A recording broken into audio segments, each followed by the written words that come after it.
as I like to call it, how I became a nerd. So, academically, my Civitas experience. The first day of freshman year, it was the last period of the day, and I walked into class, and it was Miss Reed's class, and I walked in, and I saw her, and she smiled at me, but it wasn't the generic, hi, I'm just going to have you for this year smile. It was a, hi, we're going to get to know each other very well over the next 4 years. And little by little, we really did. And my freshman year was, as most freshmen come to learn, it was a kind of learning year when you adapt from middle school. And I actually came from a K-8 school, so the jump was a lot more drastic with lockers and big classrooms and having to kind of jog from class to class, but making sure no one sees me run. And so what happened was the Intro to Political Science was really the first class that I think challenged me as an individual. And what was really great about it was I would go home and I would get my binder out and I would see all the work that I have to do. And I would think to myself, just the first semester of high school, I've got all this work and it's so much more than all my other classes. But then I realized it's not really work to me if I have a good time doing it and I really enjoy it. I mean, I was lucky enough to really love the Civitas program, and I kind of enjoyed the work that Ms. Reed was wonderful enough to give us, and many other students I know kind of complain, but I guess that's when I really realized I'm that nerd and I love to learn. And that was really nice. And so sophomore year, the year after freshman, I was lucky enough to go into Miss Seibel's class where we had speech. And speech was probably my second favorite class in the entire Civitas program. And what was really great about it was Miss Seibel treated us just as Miss Reed treats us, as adults, which is something I've never really experienced before. It's like, okay, wow, I can talk to my teacher as an equal, and I can sound smart, and I can kind of feel good about myself.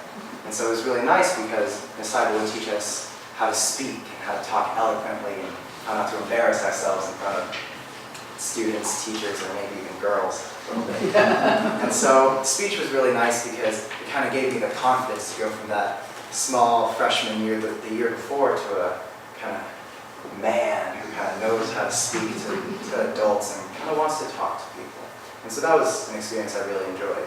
And then international relations, that was kind of a different side of the political spectrum, considering, of course, we have to know how to speak well to others and just make sure others understand our points. International relations was less of the speaking and more of the understanding how the world works. And so that was really interesting to me because as a sophomore, I don't think we realize how the world works and what goes on in countries other than our own. And so international relations was a big eye-opener for me because I saw what the nations can do. I saw what other countries have problems with and what we try to help them with. And that was really nice because I realized that there are problems going on not only in our country, but other countries that I would like to help with, but little by little I have to start in our own area. So junior year was really interesting because it was the last academic class we were going to have in the Civitas program. By no means did it mean the Civitas program is over. It just meant that it's our last academic class where we come in, we sit down, and we listen to Mr. Reed lecture us and give us notes on how the world works. And junior year we had philosophy, which was to say definitely my favorite class in the Civitas program, which ironically has less to do with how the government works and more how the mind works and how people think. And so it was really nice to see and think to myself, wow, I have the same ideals and I think the same way in the same fashions that some of the most famous philosophers thought, like Rousseau and Locke, and that was really interesting to me, and I thought that's really cool that I have the same qualities and basics that I think are really important to other people is what the philosophers that work for me and everyone knows, and that made me feel good about myself, that my ideals are correct. And then junior year finished off, which was kind of a shock. I mean, you don't have to go see Miss Reed anymore.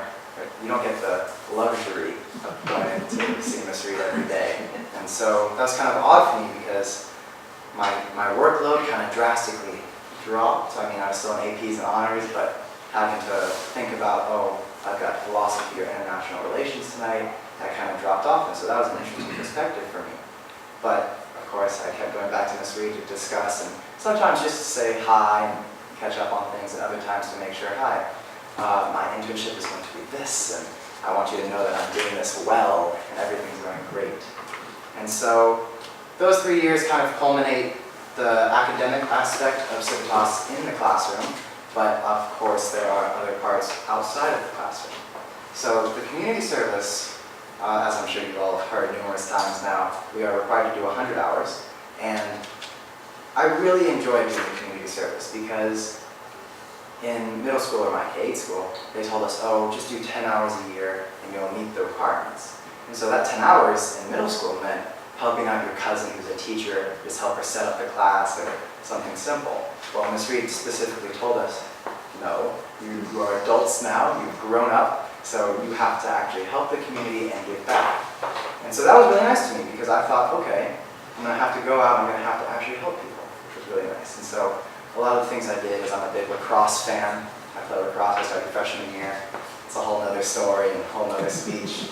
And so I decided to help teach young children how to play. It's not that big of a sport here, it's usually big on the East Coast. And so I decided, well, why not help and grow the sport and teach children how to pass and how to play and the rules. And so I really enjoyed that. And there are too many things to mention in my community service, but I was wonderful enough to accomplish over 200 hours, which I'm incredibly proud of, but I know that there are wonderful students and my peers who have reached over 200, and some, like Ellie, who's gotten over 350, which is fantastic.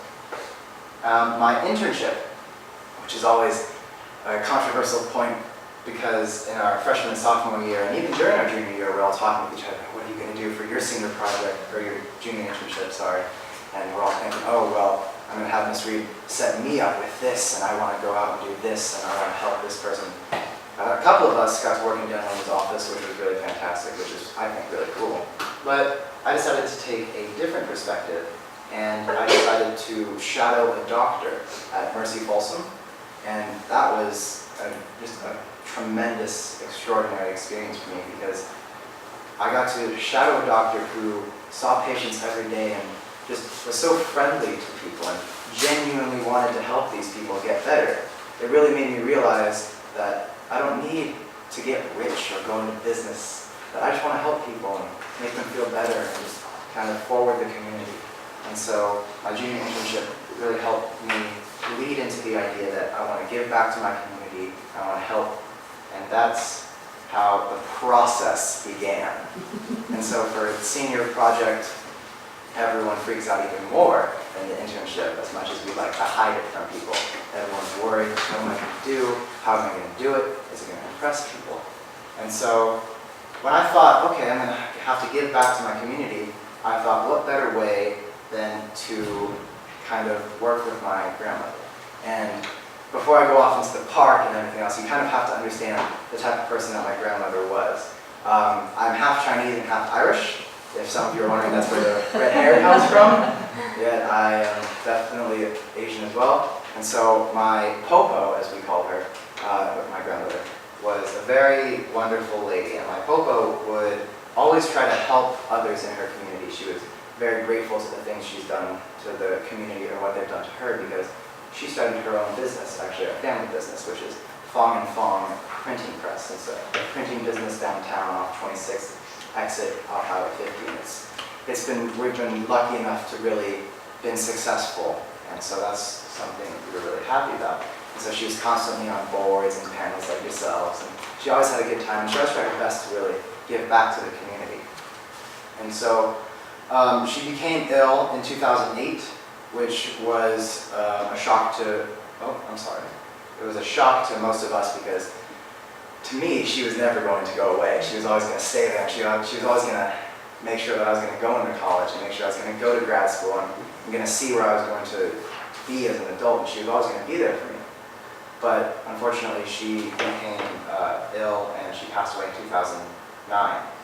And so there's a park off 26th Street in Tahoe Park. And what happened was it was originally just a normal park that any kid can go to, and there's no sign. It's just a bland park, as I like to think of it, before it got my popo's touch. And so Kevin McCarty was wonderful enough to nominate her name when they asked the community and the members who should be named this park after. And so he was wonderful enough to say, well, I know this wonderful woman who just passed away, May Fong. She was great to the community, and I think the park should be named after her. And thankfully, they did name it, and so that was very nice. And so that's how the park got named in itself, but now how I got to the park and how I decided to do what I wanted to do. And what I wanted to do was I wanted to plant trees and shrubs and kind of make the place look a little nicer, because when it was named, it was a little, not desolate, but there were a lot of playgrounds, and they didn't take the time to really landscape, and there was a lot of gravel everywhere. And so I know my papa would have been very angry if there's a park named after anyone in our family and no one did any shrubs and trees. And so I thought that'd be really nice if I could just kind of do an homage to her and kind of respect her and plant the trees and make the park as beautiful as possible. And so I proposed the idea to Miss Reed. She loved it and she was supporting, and so I got off on the process. And so I was really worried that it was going to be a really long process. I had to go through the city parks department and go through people and kind of make sure they'd allow us to. But it turned out to be a lot easier than I expected, which was a great thing. And so at first I contacted the city parks department, and they said, oh, this is a great idea. We'd love for you to come to the park and kind of beautify it and landscape. And they said, well, here is the volunteer coordinator's number and email. Go ahead and contact her and say when you'd like to do it, what you'd like to do, etc. And so we said, thank you. And then I got the email, and my mom said, okay, this is your project. It's time for you to write emails to adults. You can do it. You're a big boy now. And so I sat down on my computer, and I tried to write a nice, eloquent letter. And I said, hi, my name is Hartnett. Hartnett because I took my father's last name. And my grandmother's park, May Fong Park, is one that was recently dedicated. Would it be okay if I could do some landscaping and kind of plant some trees? And she said, no, that'd be wonderful. Can we meet at the park and kind of discuss how we could do it and how we could landscape? And I said, that's even better. And so we met at the park one Monday, and it was really nice because she was wonderful, and she had her own grandson who was playing at the park. It was really nice for me to see, and I could see that people are using the park and people are enjoying it, which is always nice. And so we discussed what we'd like to do, and I said, well, I'd like to plant some trees, I'd like to put some shrubs around areas, and I'd like to kind of make the park like my popo, kind of extravagant and wonderful. And so she said, that's perfectly fine. Where would you like to get the trees? Are you planning on buying them? And I said, well, actually, what happened was we went to the Tree Foundation, and they were gracious enough to give us some trees. That was fantastic. And they gave us some crepe maples, which are always beautiful and will flourish into wonderful large trees. And so what happened was we found the trees, and we got the trees, but now we need kind of shrubs so that we could put them in different areas and kind of make the walkway nice and make everything kind of look pretty. And so we have a family friend, the Matsudas, who were gracious enough to donate to us from their nursery. And so, because they knew my popo and excuse me, they knew the wonderful lady she was, and they really wanted to help, and they donated about 25 azaleas and oleanders, and that was really wonderful. And so we got those organized, and we went back another day, and we said, okay, well, irrigation is a big factor. We have to make sure that when the irrigation goes up and the sprinklers go on, that they're going to be able to reach where you are and make sure that every plant can be sustained and stay a long time, which is always nice. And so we organized the irrigation and made sure that it would reach every single tree and every single shrub. And we planned the date, November 29th. We got everything set. And then I was just ready to go, just anticipating the day when I got to go out there, get my hands dirty, and kind of make the park nice. And so before, this is what the park looks like. It's kind of hard to see here with the projector, but here is my grandmother's name, make Fong Park, it might be hard to see. And down here is just, there's one shrub, a small tree, and then there's some weeds. So we had to pull those out, obviously, of course. My popo hated weeds. And so most of this here is just empty, and so we will change that. And then here you can see a play structure, which ends about here. And then from here on, there are just small little trees, about 3 or 4 that are just sporadically placed out. And so once again, this is just kind of a better photo. There's just one tree here, and just far off. And so most of this area is generally just bark and just kind of kept there so that nothing can mess it up. This is just another back view where we have the shrubs, or not the shrubs, but the plants that were already there. The trees are there, and most of this is just kind of dry. And so I call it the day because I was very nervous coming up to it. I wanted it to be successful. And as you can see, this is just a portion of the plants and shrubs and trees that were given to us, which was wonderful. And what was great about it was I asked just a few friends to come with me. I said, would it be okay if you skip school? Not skip, but miss. Yes. I said, would you be okay if you missed a little school and came and helped me out? And they said, no, we'd love to. That'd be great. And so they were wonderful enough to help me out. And so here's a couple of action shots. My mother decided to grab the camera and kind of document it as we went along, and so that was nice. And so the truck came with all the trees and plants and shrubs, and so you can see this is Cynthia Nelson, who was the volunteer coordinator, who was fantastic in helping us, and she was the one that really helped us get this forward. And so this is us just pulling these out. And this is Courtney Bigelow, another Civitas student who you will be hearing from. She's a wonderful person. And so we were just pulling the trees out and pulling the shrubs out of the truck. And these are just some action shots. My mom was very proud of these. And so what was really interesting was there was the layer of bark, and then if you're not familiar with what they lay, like a layer of almost a sheet or a linen type thing, and you have to kind of cut around it.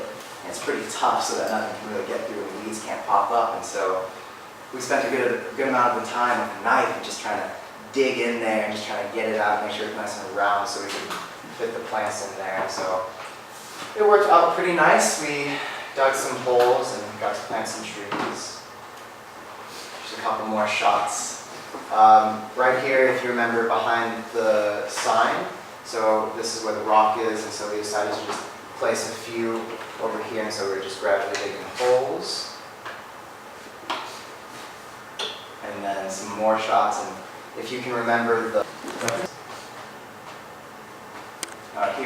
there's just one tree, but all this area is just dry with nothing on it. But then we planted some nice trees along, some crepe myrtles, which will grow to be big and luscious.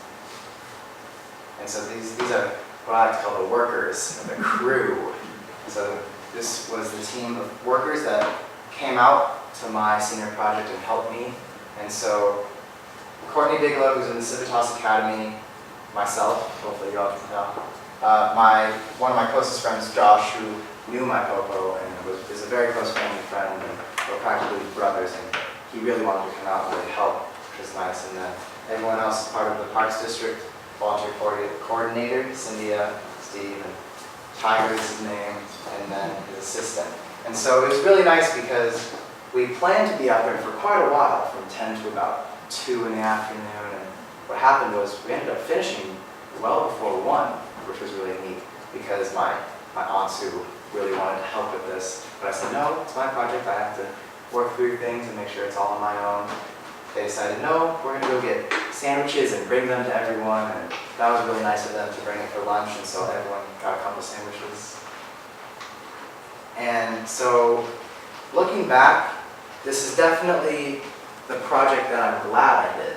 It was one that satisfied my craving to kind of give back to the community, and also really made me feel good about myself because I made my grandmother's park nice and really luscious, and my family and I are already planning for phase 2, going back and making everything neat and organized and make sure it looks nice. And there will most likely be a phase 3, knowing my family. And Civitas as a whole, there are too many emotions to describe the effect Civitas has had on me.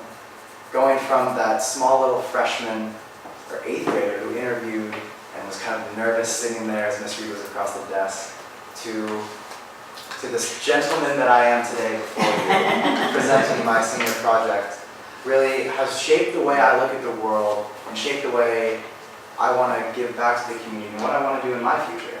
And I've realized that while I may not be able to become a politician, I'm just not good in certain areas that politicians need to be good in, but I do believe I will become a doctor, which my internship opened my eyes to, and I would definitely like to give back to others, which Civitas has greatly showed me is really important to everyone.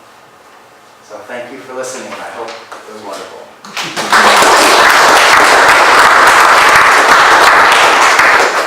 Has anybody got questions? Matt, why don't you put the lights on here? Yes. Thanks. Oh, yes. Well, first of all, I think you should reconsider never becoming a politician. You'd be just fine at it, but I'm curious if, since now all the landscaping has at least been put in, if you've gotten any reaction at all from the community members in that area, or for what they think of it? No, great question. What is great is, I didn't mention this, but Fong and Fong, the family company that we have, which is a printing press and a printing company, what happens is they're downtown, which is actually right next to the park. They're relatively close. You can actually see Fong and Fong, the company, from the park, which is fantastic, and I think, which is always like my popo looking over us, which is great. And so we just planted everything on November 29th, which was relatively recently. So we've gotten some word back from the community members who go into Fong and Fong, say, oh, your park looks really nice, and did you do some shrubs and put some things in? And my aunts are very eager to tell them, oh no, that was a nephew who did it. He was wonderful, he did on someone, so I'm always happy with that. Where's the park located in? It is in Tahoe Park, off 26th Street, near that Target. If you go past that Target, which my popo actually helped build and kind of organize and kind of structure, which I thought was really cool. So if you go past that all the way down, you'll find it. And it's also, you can Google it, Mayfong Park, you will get dressed in it, it's wonderful. I like the outfit, by the way. Thank you, thank you. Yes. Your style's unique. Your demeanor, your how you carry your voice. Thank you. It's very engaging. And so I was curious, and credit anybody or anything or any experience to the development of such a great presentation style. I really have to credit Miss Seibel, who we had in speech, and she really helped me kind of find my voice, I like to say, and kind of give my presentation style and how I like to speak. But I was kind of saving this for the end, but I'll say it now. The person I'm probably most grateful to in my entire high school career is, if you can guess, would be the wonderful Miss Reed. She's honestly been such a help to me and grown me as an individual from a small teenager to an adult, and so I'm incredibly grateful to Miss Reed, and I don't think she can ever understand how grateful I am. I just really want to thank her. Thank you. It's wonderful to hear. Any questions? So what college? I'm sorry? What college are you? The college process right now is finishing up college apps. I already submitted 3 early admissions, and so I'm thinking of University of Denver. I applied to University of Chicago, and I also applied to University of Massachusetts Amherst. And so I will be hearing back from them by the end of the month, which is great. And then I'm also applying to Boston College and Tufts. My mother is pushing me to apply to Cornell, but we'll see how that goes. So those are my colleges right now. Oh, I love California.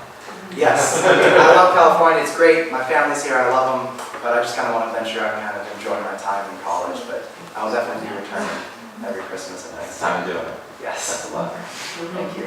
Thanks, Matt. Thank you so much.